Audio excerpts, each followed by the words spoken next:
এখান থেকে হচ্ছে আমরা এক্সপিরিয়েন্স অ্যাড করতে পারবো, মানে যেখানে এখানে আমার লোগো এবং ব্র্যান্ড ডিজাইনার আমার এক্সপিরিয়েন্স অ্যাড করা আছে।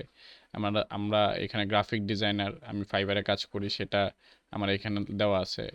তারপর হচ্ছে আমি গ্রাফিক ডিজাইনার হিসেবে আপওয়ার্কে কাজ করি, সেটাও আমার এখানে দেওয়া আছে। ঠিক আছে, আমরা লোড মোড়ে গেলে হচ্ছে আমরা ব্যানার ডিজাইন নিয়ে কাজ করছি কোনো একটা কোম্পানির সাথে, সেটাও আমার এখানে দেওয়া আছে। সো আমি চাইলে আরও আরও এক্সপিরিয়েন্স আমরা চাইলে এখানে অ্যাড করতে পারবো। ঠিক আছে, এবং এক্সপিরিয়েন্স যদি আমরা এখানে ক্লিক করি, ক্লিক করলে আমরা দেখব যে টাইটেল মানে আপনার পজিশন কি ছিল আপনার ওই জবের মধ্যে, সেটা আমরা এখানে অ্যাড করব। লাইক আমি গ্রাফিক ডিজাইনার হিসেবে ছিলাম, বা ব্র্যান্ড এবং ব্র্যান্ড আইডেন্টিটি ডিজাইনার হিসেবে ছিলাম। এখানে যদি কান্ট্রি সিলেক্ট করতে চাই, কোন কান্ট্রির জন্য কাজ করছি সেই কান্ট্রিও আমরা এখানে সিলেক্ট করতে পারবো, সিটি সিলেক্ট করতে পারবো, বা হচ্ছে আমরা কোনো কোম্পানির নাম যদি দিতে চাই, ফর এক্সাম্পল আমি ধরেন আগে পরে কোনো একটা ইন্ডাস্ট্রির সাথে কাজ করছি, বা যে কোনো একটা কোম্পানির সাথে কাজ করছি, সেই কোম্পানির নাম আমরা এখানে দিতে পারবো।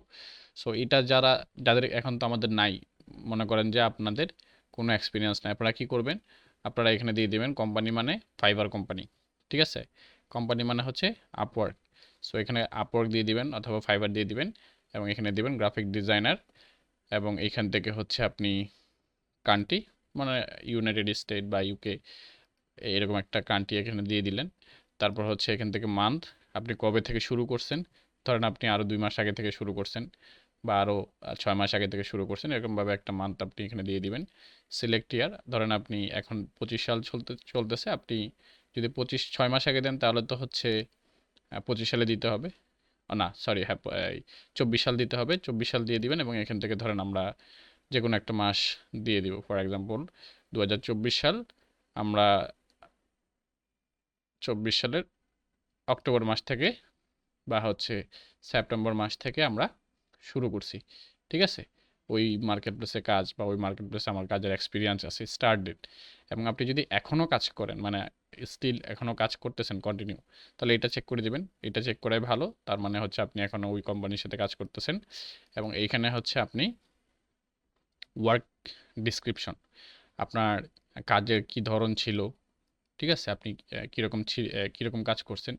লাইক এই যে এখানে দেখেন আমরা brand development, brand design, brand identity, social media, এগুলো অ্যাড করে দিছি। এগুলো আপনি অ্যাড করে দিতে পারবেন। ঠিক আছে, যেমন I M A seller on fibre, provide graphic design related service. So shortly just একটা এইখানে হচ্ছে আমরা দিয়ে দিছি। ইভেন এইটার যেই বিষয়টা আছে, অ্যাড এক্সপিরিয়েন্সের যে বিষয়টা আছে, এইটাও আপনি চ্যাট জিপিটি দিয়ে এখন লিখতে পারবেন। সো চ্যাট জিপিটি যদি ইউজ করতে পারেন অনেক কাজে আসবে, ওয়ান কাইন্ড অফ আপনার হেল্পিং হ্যান্ড। ঠিক আছে, তারপর হচ্ছে এখান থেকে রেফারেন্স রিকোয়েস্ট, আমার যদি কোনো ক্লায়েন্ট থাকে তাহলে তাদেরকে আমি তাদের ইমেইলে একটা ফিডব্যাক প্রোভাইড করার জন্য এখানে হচ্ছে আমি একটা মেইল পাঠাতে পারবো তাকে। তার ইমেলটা দিয়ে দিলে হয়তোবা আমি তাদের সাথে যে কাজ করছি অ্যাজ এ এমপ্লয়ার হিসেবে, সেটা হচ্ছে সে আমার সাথে কীরকম, তাদের সাথে আমি কীরকম কাজ করছি সেটার একটা রেফারেন্স তারা আমাকে দিতে পারবে। ঠিক আছে, বা একটা এক্সপিরিয়েন্স তারা শেয়ার করতে পারবে।